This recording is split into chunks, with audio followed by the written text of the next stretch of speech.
The first time I touched Mira's shoulders, I was sure I had just ruined my friendship. It was after closing time at Nate's bookstore, when the street outside went quiet and the rain started tapping the windows like it was trying to get in. The shop smelled like old paper and dust, and that burnt coffee Nate swore was classic. I was behind the counter with a half-finished spreadsheet open on my laptop, pretending I was here for the peace, and not because my life felt like a mess I could not organize. Nate was in Chicago for a week, working some book fair, and he trusted me to keep the place running. We grew up together. Same high school. Same late-night pizza runs. Same dumb plans we swore we would do someday. Now he ran his family's bookstore in this small town just outside Boston, and I was the guy filling in while he was gone. I was also the guy who did not know what to do with his own life yet. When the bell above the door jingled, I looked up, expecting a customer who forgot the time.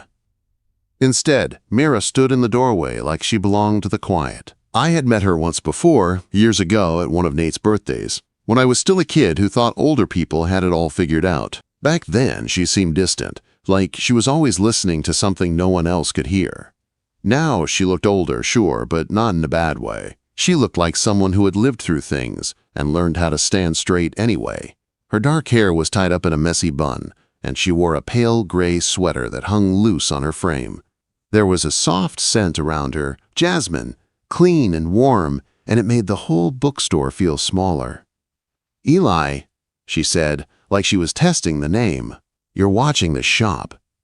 "Yeah," I answered, standing too fast. The floorboards groaned like they were judging me.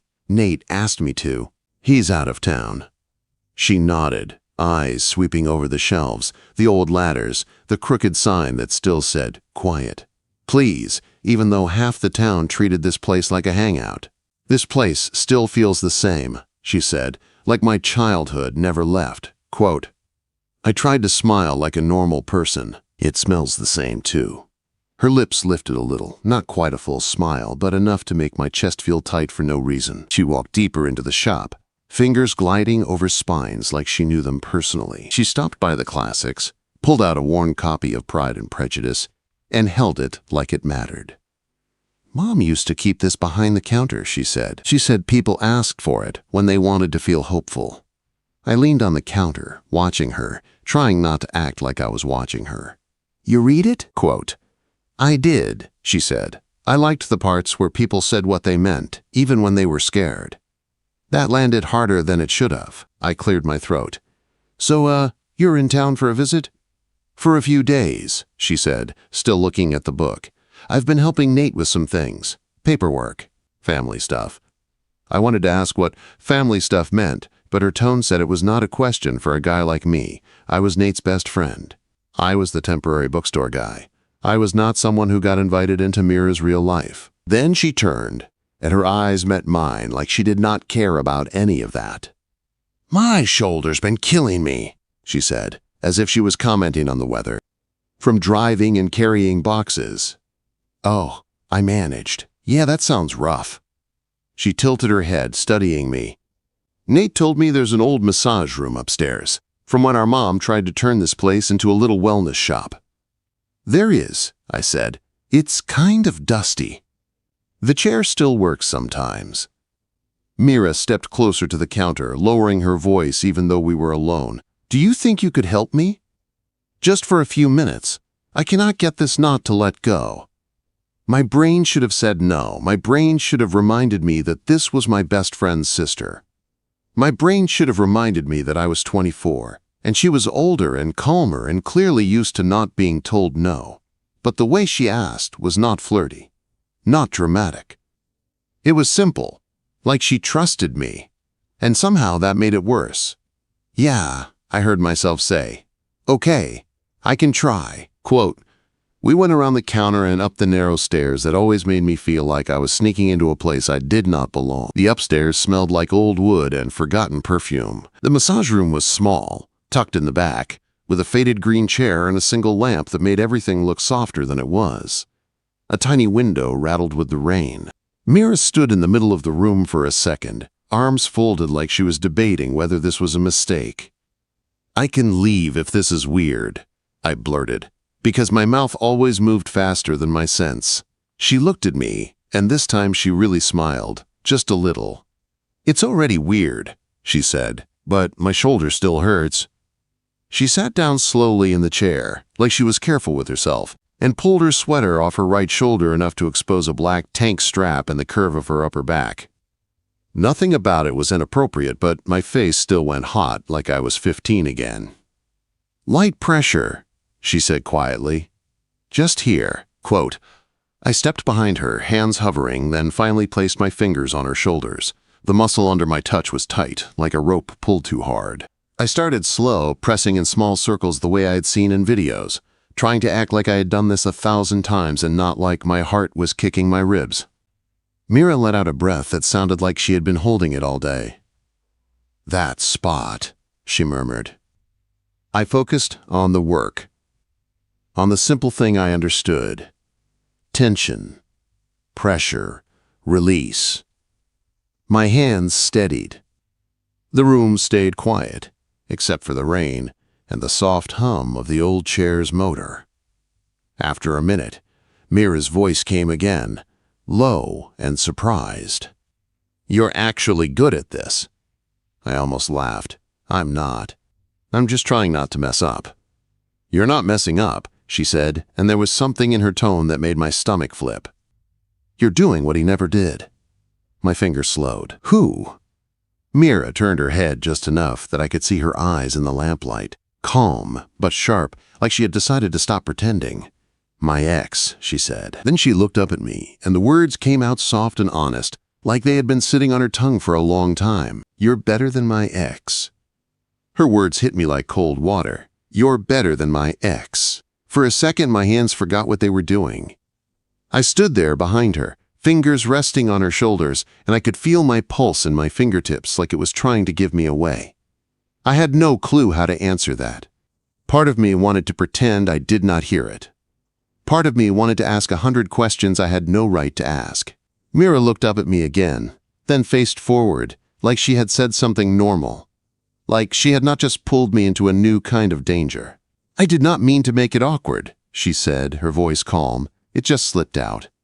"It's fine," I said too fast. I'm sorry, about your ex. Not about the compliment. Thanks, I guess." She gave a small laugh, and it was soft, not teasing, more like she was relieved I did not run out of the room. "Just keep going," she said. "That spot is still tight." Quote. I swallowed, forced my hands to move again, and tried to focus on the simple thing in front of me. Her shoulders were warm under my palms. The muscles slowly started to loosen. Every time she breathed out, it felt like the room got quieter. But my head was loud. "Nate's sister. Nate's sister. Nate's sister." I kept telling myself that like it was supposed to protect me, like repeating it would push my feelings back into a box. It did not work. Because Mira did not feel like a label sitting in that chair. She felt like a person. A woman who carried something heavy and was finally letting it drop, even just for a minute. "Where does it hurt most?" I asked, trying to sound normal. "Right between my neck and shoulder," she said. "Like a rock that never moves." I pressed gently, and she made a quiet sound that was half relief and half something else. I pretended I did not notice the way it made my chest tighten. "You do this kind of thing for work?" she asked. "No," I said. "I'm a coder, mostly. Freelance stuff." "Still?" she asked. "Nate said you were doing that back in college." Quote. "Yeah," I said. "I fix bugs, build small things. Nothing glamorous." Mira's head tilted slightly. "You do not talk about it like you like it." I shrugged, even though she could not see me. "It pays the bills." "That is not the same as liking it," she said. I did not answer right away. Because she was right, and I hated that she could tell so quickly. "What do you like?" she asked. I hesitated. My hands kept moving because stopping felt too intimate. "I used to write," I admitted. "Short stories, dumb stuff. I keep saying I'll get back to it." Mira was quiet for a moment. Then she said, "You should." I laughed under my breath. "You do not even know if I'm good." "I know the way you talk," she said. "You notice things. People who notice things can write." That made my throat tight in a way I was not ready for. No one had said anything like that to me in a long time. Most people only asked if I could fix their Wi-Fi or their laptop. "You paint, right?" I asked, because I needed to move the attention away from me. Mira's shoulders stiffened under my hands, just a little. It was small, but I felt it. "I used to," she said. The way she said "used to" sounded like a door closing. I slowed my hands. "Sorry. I should not pry." "You're not prying," she said. "It's just complicated." The rain tapped harder against the window. The old chair hummed. The lamp made her hair shine where it escaped the bun. I wanted to ask what happened. I wanted to ask why her voice sounded like it had been trained not to shake. But I could not. Not yet. So I did what I always do when I do not know how to help. I stayed quiet and let my hands do the talking. After a few minutes, Mira let out a long breath. "Okay," she said, "it's easing up." I pulled my hands away like I had touched a hot stove, then immediately felt stupid for doing it so fast. "Better?" I asked. She rolled her shoulders slowly. "Yeah, a lot better." She stood, tugged her sweater back into place, and turned toward me. Up close, her eyes looked tired in a way that did not match her calm voice, like she had learned how to hide the hard parts. "Thank you," she said. "You're welcome," I said. "Anytime." Quote. The word "anytime" slipped out too easily, like I wanted it to be true. Mira's gaze held mine for a beat longer than normal, and I felt something sharp inside me. Not fear exactly. More like realization that I wanted her to come back. Then she looked away first, clearing her throat. "We should go downstairs," she said. "I do not want Nate thinking you kidnapped me into some weird room." "Yeah," I said, forcing a laugh. He'd probably call the police and then apologize after. We walked down the stairs, and the bookstore felt different now. The same old shelves, the same smell, but the air between us had changed. Like we had stepped into a secret space and brought some of it back with us. At the bottom, Mira paused near the counter. "You're closing soon, right?" she asked. "Yeah," I said. I was about to lock up. She nodded slowly, like she was deciding something. "I can help you." "You don't have to," I said. "I know," she replied. "I want to." So we stayed. We moved around the shop together, straightening stacks, putting books back where they belonged. It was simple work, but it felt like something else, like we were pretending this was normal so we did not have to talk about what happened upstairs. Every so often, our hands brushed when we reached for the same book. Each time, my whole body reacted like I was the one with the sore shoulder. When the last customer left, the bell jingled and the quiet came back. I flipped the sign to closed and locked the door. Mira stood near the front window, watching the rain streak the glass. "I should go," she said, but she did not move. "Yeah," I said, but I did not move either. She turned and looked at me, her expression soft but serious. "Eli, Nate doesn't know about my divorce details. He thinks it was just two people who grew apart." I frowned. "It wasn't." Mira's jaw tightened. "No." I took a step closer before I could stop myself. "What happened?" Her eyes searched mine, like she was checking if I could handle the truth. Then she said, very quietly, "He made me feel small, like I was lucky he even picked me." My stomach turned. I did not know the guy, but suddenly I hated him. Mira looked down at her hands, then back up. "That's why what you did upstairs mattered," she said. "You did not take. You just helped." My mouth went dry. "Mira, I did not finish, because her phone buzzed. She glanced at the screen and her face changed. Not scared exactly, more like guarded. "It's Nate," she said.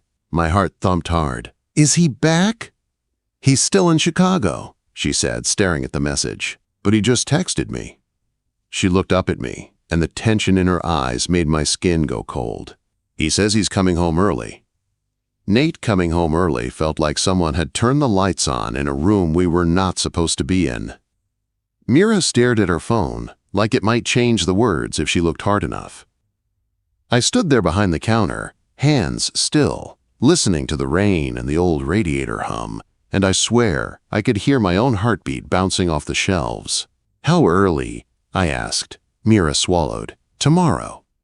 My stomach dropped. Tomorrow was not enough time for anything. Not enough time to pretend this never happened. Not enough time to figure out what we were doing. Not enough time to stop wanting her the way I already did. Mira slid her phone into her coat pocket and forced a calm breath. "He said the fair ended early. He wants to open the shop himself again." "Okay," I said, like I knew how to handle this. Like I was not one bad decision away from losing my best friend. Mira's eyes met mine. There was fear in them, but there was something else too. A stubborn kind of bravery. The same quiet strength she carried when she walked into the bookstore like she owned the air.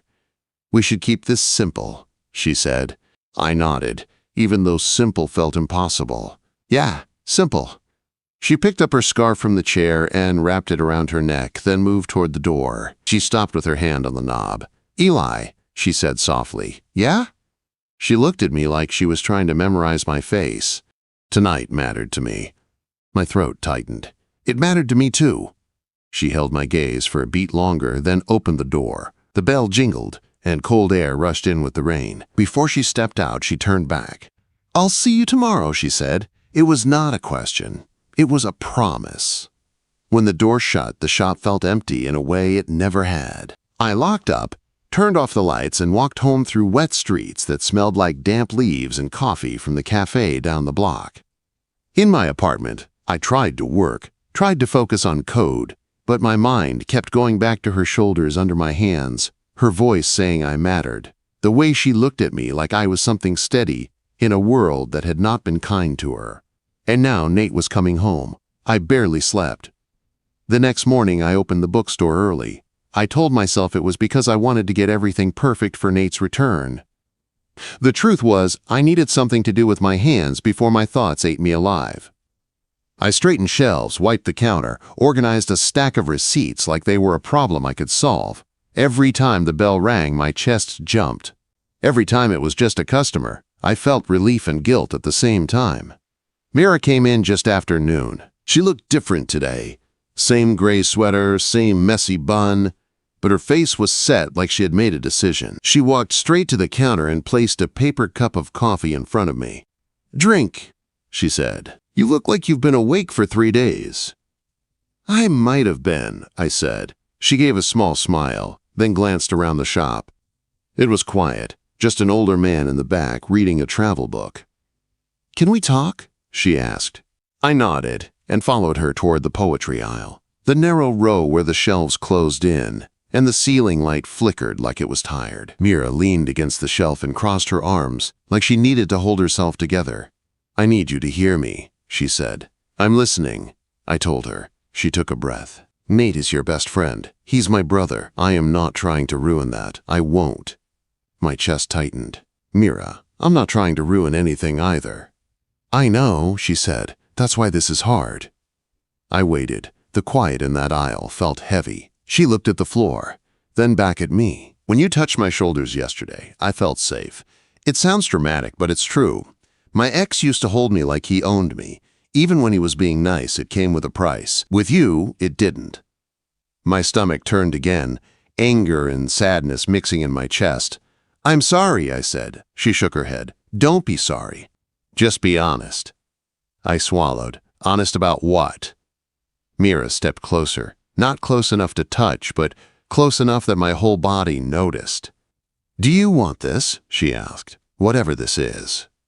The air felt too thin. The bookstore sounds faded, like the world was waiting. "Yes," I said. "I do." Her eyes softened, and for a second she looked relieved, like she had been carrying that question alone. Then the relief faded into reality. "But we can't do it like this," she said. "What do you mean?" I asked. She exhaled slowly. "Secrets make people cruel. Secrets make people lie. I don't want to turn you into someone you're not." Quote. I wanted to tell her I'd already been lying, already been splitting myself into pieces every time Nate called, every time I saw his name on my screen. Mira continued, voice steady. "Nate comes back tonight. We act normal. We do not do anything stupid. We do not give him a reason to suspect anything." I nodded. "Okay." And after that, she said, her voice dropping, we decide what we are doing. My heart thumped. Together? She held my gaze. Together. We went back to the counter like nothing happened. Mira helped me ring up customers. She laughed at a little kid asking where the dinosaur books were. She looked like the kind older sister Nate always described. Calm, responsible, unbreakable. But every time she passed me a book, every time her fingers brushed mine, it felt like a question that still needed an answer. Around 5, Nate called me. I stared at the screen like it might bite. Mira saw my face and went still. I answered, "Hey." "Eli," Nate said, loud and cheerful, like always. "You still alive in there?" "Yeah," I said. "Shop's fine." "Good," he said. "I'm about an hour out. Traffic's not bad. I'm starving." "Want me to grab pizza?" I asked, trying to sound normal. "Dude, yes," he said. "Also, guess who I ran into at the airport?" My pulse jumped. "Who?" "Mira," he said, laughing. "I didn't even know she was going to Chicago. She said it was a last-minute thing. We grabbed coffee and caught up. She seems better, like lighter." My throat went dry, and my eyes snapped to Mira. She was watching me, face calm, but her hands were tight around a paperback like she might crush it. "That's good," I managed. "Yeah," Nate said. "Anyway, I'll see you soon. Keep the lights on. I want to walk in like a hero." I forced a laugh. "Sure, drive safe." When I hung up, I stood there for a second, frozen. Mira stepped closer. "He saw me." I nodded. "At the airport." Her face went pale for a moment, then she swallowed and steadied herself. "Okay." "That's not all," I said. "He said you seemed lighter." Mira let out a small breath that sounded like pain and relief at the same time. "He's happy for me," she whispered. "Or he thinks he is," I said. Mira looked away, blinking fast. "We can do this," she said, like she was convincing herself. The bell jingled then, and Nate walked in. He was carrying a duffel bag and wearing that same grin he'd worn since we were 16. He dropped the bag and spread his arms wide. "My bookstore," he announced, still standing. I stepped out from behind the counter and hugged him, and guilt punched me so hard I nearly lost my breath. Mira stood a few feet away, hands folded, looking like the sister he knew. "Hey, big brother," she said. Nate turned and hugged her too, and for a second I watched them, trying to remember what normal felt like. Nate pulled back and looked between us, still smiling. "You two look like you've been working hard," he said. "I appreciate it." Then his eyes landed on me, and something in his expression shifted, not anger, not suspicion exactly, more like curiosity. He pointed at my hands. "Why are your fingers red?" I glanced down. My fingers were still a little raw from the cold, from wiping and organizing all morning. "Cleaning," I said quickly. "Dust gets everywhere." Nate nodded slowly. "Right, cleaning." He looked at Mira next. "And you, what were you doing here so much?" Quote. Mira's smile stayed in place, but I saw the tension in her jaw. "I was just checking on things," she said. "Making sure Eli wasn't letting you turn this place into a disaster." Nate laughed, but his eyes stayed on her half a beat too long. "Yeah," he said. "Good." He picked up a book off the nearest shelf, flipped it open, and then looked at me again. "Hey," he said, casual, like it meant nothing. "You want to grab a beer later? Just you and me?" My stomach tightened. "Sure," I said, trying not to show it. "Yeah." Nate smiled again, but it did not reach his eyes this time. "Cool," he said. "We'll talk." And as he turned toward the back room, Mira's gaze met mine over the counter. Her eyes said the same thing my chest already knew. Nate was not asking for a beer. Nate was asking for the truth. Nate didn't wait long. He locked up the bookstore like it was any normal night, flipped the sign to closed, and told Mira he'd be back in an hour. She nodded like she believed him, like she didn't hear the sharp edge under his calm. I followed him down the street to a small bar near the river, the kind with sticky tables and old Red Sox posters on the walls. The air smelled like fried food and spilled beer. Nate picked a booth in the back where the lights were dim and nobody paid attention. He didn't order right away. He just stared at me like he was trying to solve a puzzle he didn't want to solve. "You've been weird," he said. "I've been tired. I tried. Eli, he said, and my name sounded heavier in his mouth than it ever had. I know you. I know when you're hiding something. My throat went dry. I kept my hands under the table, because I knew if he saw them shaking, it would be over. Nate leaned back. So, I'm going to ask you once. Is this about Mira? The room felt like it tilted. I could have lied. I could have played dumb. I could have tried to protect him and protect myself and protect whatever this was. But the truth was already sitting between us. It had been sitting there since the first time her hand brushed mine in the bookstore. Yes, I said. Nate blinked like I'd slapped him. Yes, what? Yes, I repeated, voice quieter. It's about Mira. He stared at me for a long time. Then he let out a short laugh, but it didn't sound like humor. It sounded like shock. You're my best friend, he said, and she's my sister. I know, I whispered. How long? He asked, and his voice wasn't loud, but it was sharp. It hasn't been long, I said, and it wasn't planned. Nate shook his head, jaw tight. That does not answer the question.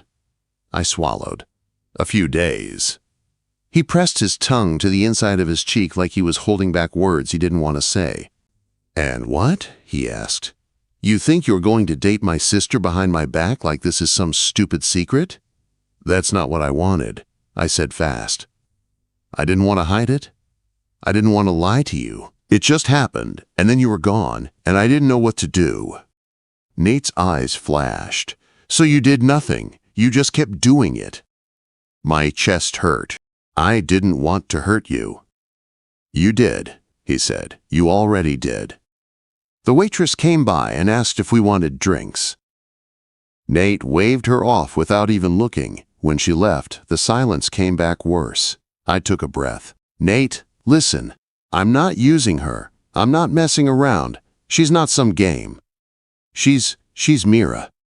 Nate's face changed at that, like hearing her name, and my voice made it real in a way he couldn't ignore. He leaned forward. You know what she's been through? Yes, I said. She told me what she wanted to tell me. Nate's eyes narrowed. And you think you're the guy who fixes that? No, I said, shaking my head. I'm not trying to fix her. I'm there. Nate stared at me again, and now his anger looked tired, like it had roots. You were supposed to be safe, he said quietly. That hit me the hardest. Because it was true. I had always been the safe one, the guy who kept things steady, the guy who didn't cross lines. I'm sorry, I said, and my voice cracked. I didn't mean for this to happen, but it did.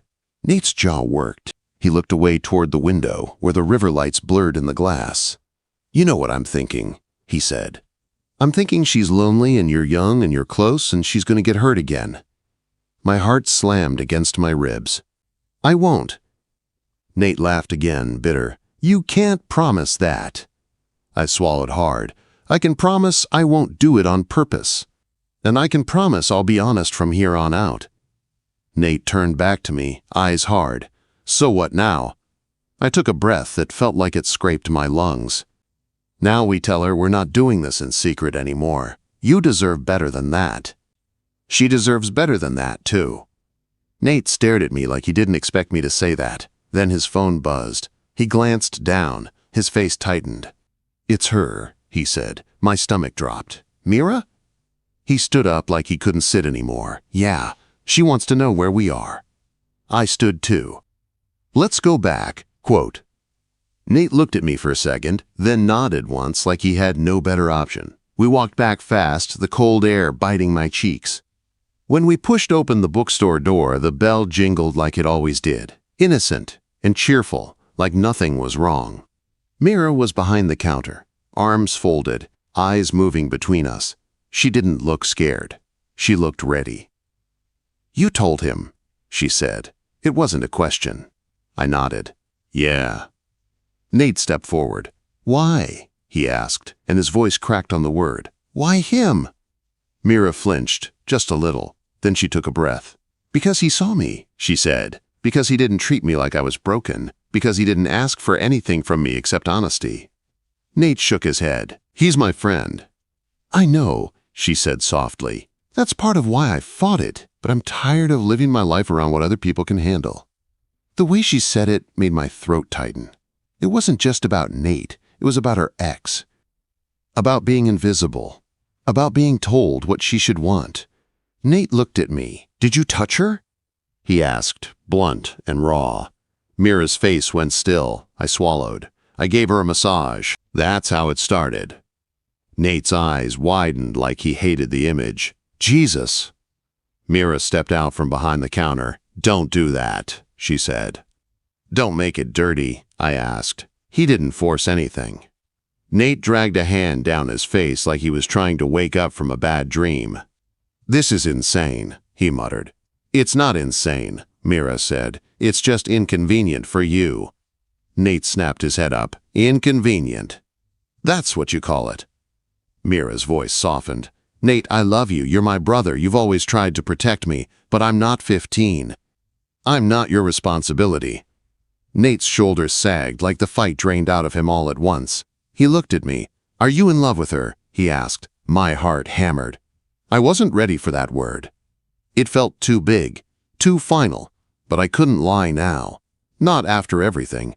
"I don't know if it's love yet," I admitted, "but I know I care about her. A lot. And I know I don't want to play with her life." Quote. Mira's eyes softened at that. She stepped closer to me, close enough that I could feel the warmth coming off her. Nate watched it happen, and his face twisted like it hurt. "You two think this can just work?" he said. Mira shook her head. "No, I think it will be hard. I think you'll be angry. I think people will talk if they find out. I think we'll mess up sometimes." She looked at me then, and it felt like she was asking me to stand with her in daylight, not just in quiet rooms. "But I also think I deserve to feel something good," she said. The shop was silent except for the radiator and the soft creak of the building settling. Nate stared at the floor, breathing hard. Then he looked up, eyes wet in a way I had never seen. "I don't want to lose either of you," he said. Mira's face softened. "You won't. Not if you don't make me choose." Nate swallowed, like he was forcing something down. Pride, maybe. Fear. He looked at me, and his voice went cold again, but quieter. "If you hurt her, I will never forgive you." I nodded fast. "I understand." Quote. Nate stared at me another second, then shook his head. "I'm going home," he said. He walked out, the bell jingling behind him, and the sound felt like a door closing on the version of tonight we wanted. Mira stood still for a moment, staring at the door like she wanted to run after him. "You okay?" I asked. She let out a shaky breath. "No, but I will be." I stepped closer, careful, and I held my hand out like I was asking permission. She took it. Her fingers were warm, steady, and for a second the whole world felt quiet. "I didn't mean to blow up your life," I said. She gave a small, sad smile. "It was already cracked. You just showed me where."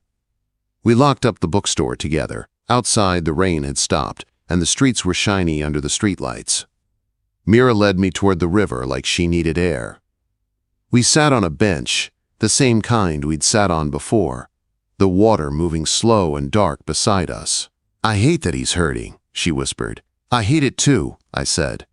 "But I'd rather he hate me for the truth than love me while I lie to him." Quote. Mira looked at me, and her eyes were tired but clear. "My ex used to tell me I was too much," she said. "Too emotional, too needy, too hard to please."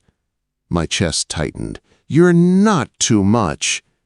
She smiled faintly. "You keep saying things like that." "I mean it," I said. She leaned her head against my shoulder, and I held my breath because it felt like a fragile thing, like if I moved wrong it would break. "I said something to you during that massage," she murmured. I remembered, like it was burned into me. "You said I was better than your ex," I whispered. Mira nodded. "I meant it, and it scared me, because I realized I was comparing you to a man who hurt me, and I didn't want to turn you into a test you didn't ask for." I turned my head slightly. "I'm not a test." Mira sat up and looked at me, eyes shining. "Then what are you?" she asked. My throat went tight. "I'm Eli, and I want a chance, a real one. In daylight, even if it's messy." Mira's breath caught. She studied my face like she was taking a picture in her mind. Then she nodded once, slow. "Okay," she said. "A chance." I didn't kiss her like some movie. I didn't grab her like I was claiming her. I just leaned in and pressed my forehead to hers, and we breathed in the same space, quiet and honest. Behind us, the town kept moving. Cars passed. Lights flickered. Somewhere in the dark, Nate was probably sitting with anger and betrayal twisting in his chest. But right there, by the river, I felt something steady under all the fear. Mira's hand squeezed mine. And I knew whatever came next, we weren't going to hide anymore.